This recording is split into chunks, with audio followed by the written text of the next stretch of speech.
കാസർഗോഡ് മണ്ഡലത്തിൽ LDFന്റെ സ്ഥാനാർത്ഥി പ്രഖ്യാപനം അല്പസമയം മുമ്പ് നടന്നു. LDF നേതാക്കൾ എല്ലാവരും കൂടി ഒരുമിച്ചെത്തിയാണ് സ്ഥാനാർത്ഥി പ്രഖ്യാപനം നടത്തിയിരിക്കുന്നത്.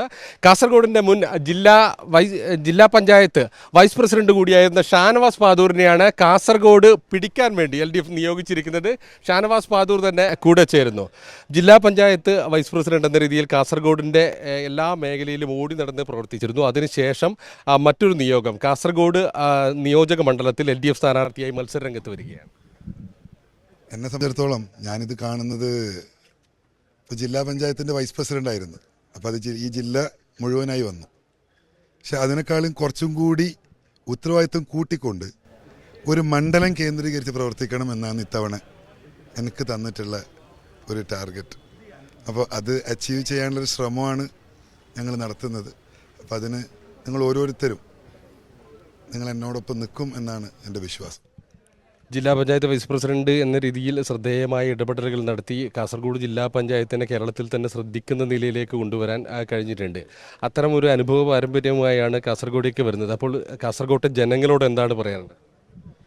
കാസർഗോട്ടെ ജനങ്ങളോട് പറയാനുള്ളത്, കഴിഞ്ഞ 5 വർഷം ഒരു LDFന്റെ സഹയാത്രികനായി ജില്ലാ പഞ്ചായത്തിൻ്റെ വൈസ് പ്രസിഡൻ്റായി പ്രവർത്തിച്ചു. അത് ഒരു സ്വതന്ത്ര സ്ഥാനാർത്ഥിയായിട്ടാണ് ഞാൻ അന്ന് വന്നത്.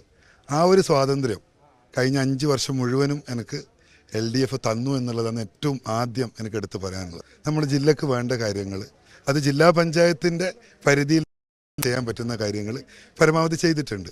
അപ്പോൾ ഇനിയൊരു അവസരം കിട്ടുകയാണെങ്കിൽ ഇതേ സ്വാതന്ത്ര്യം തന്നെ ഇടതുപക്ഷ ജനാധിപത്യ ഭാഗത്ത് നിന്ന് ഉണ്ടാവും എന്ന് വിശ്വസിക്കുന്നു.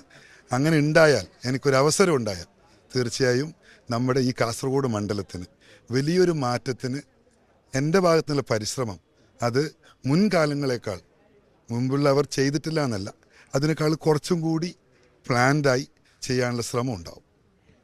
ഷാനവാസ് പാദൂർ മത്സരരംഗത്ത് വരുമ്പോൾ എല്ലാവരും കഴിഞ്ഞ ദിവസങ്ങളിൽ ഇങ്ങനെ ആകാംക്ഷയോടെ നോക്കുന്നുണ്ടായിരുന്നു. ഷാനവാസ് പാദൂർ എവിടെ എന്നൊക്കെ ചോദിച്ച് കുറേ സോഷ്യൽ മീഡിയയിലൊക്കെ ആളുകൾ സംസാരിക്കുന്നു. അപ്പോൾ എല്ലാവരും ശ്രദ്ധിച്ചൊരു കാര്യം, കഴിഞ്ഞ ജില്ലാ പഞ്ചായത്ത് തെരഞ്ഞെടുപ്പ് നടക്കുമ്പോൾ ചെർക്കളയിൽ ഒരു ഞെട്ടിച്ച വിജയം നേടിയ ഒരാളാണ്. അപ്പോൾ അങ്ങനെയാണ് ഷാനവാസ് പാദൂരിനെ കാണുന്നത്.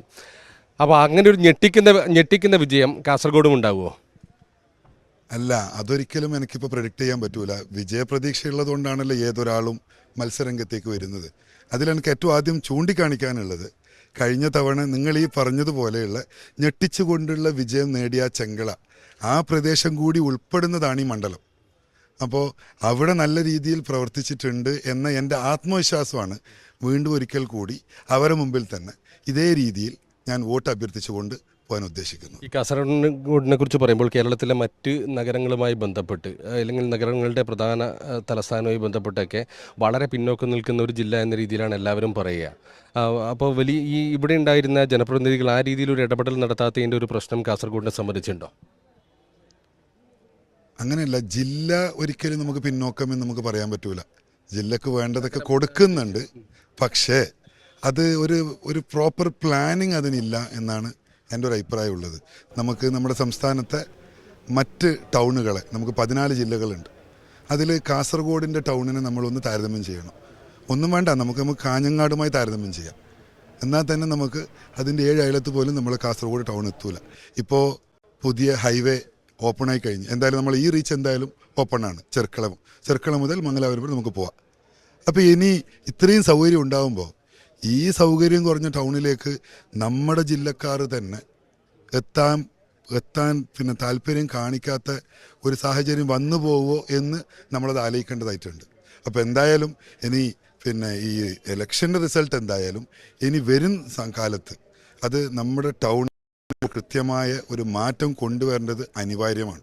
അപ്പോൾ ആരായാലും അതിന് മുൻകൈ എടുത്തേ പറ്റുള്ളൂ. അപ്പോൾ ഞാനിപ്പോൾ തന്നെ പറയുന്നത്, എൻ്റെ മനസ്സിലുള്ള ഏറ്റവും ആദ്യ ഉദ്ദേശം നമ്മൾ ഈ ടൗണിനെ, നമ്മുടെ ഈ പ്രത്യേകിച്ച് ഇന്നത്തെ കാലത്തുള്ള സൗകര്യത്തിനൊത്ത് നമ്മൾ ഈ ടൗണിനെ വികസിപ്പിച്ച് കൊണ്ടുവരിക എന്നുള്ളതാണ് ഏറ്റവും ആദ്യ ഉദ്ദേശം. കാസർഗോഡിന് എന്തായാലും ഒരു വളർച്ച വേണം, നഗരത്തിന് ഒരു മാറ്റം ജനങ്ങൾ ആഗ്രഹിക്കുന്നുണ്ട്.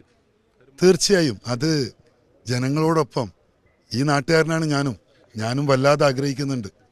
അതിന് ഒരു ശ്രമം എൻ്റെ ഭാഗത്തും കൂടി നമുക്ക് നടത്താനുള്ളൊരു അവസരമല്ലേ കിട്ടുന്നത്.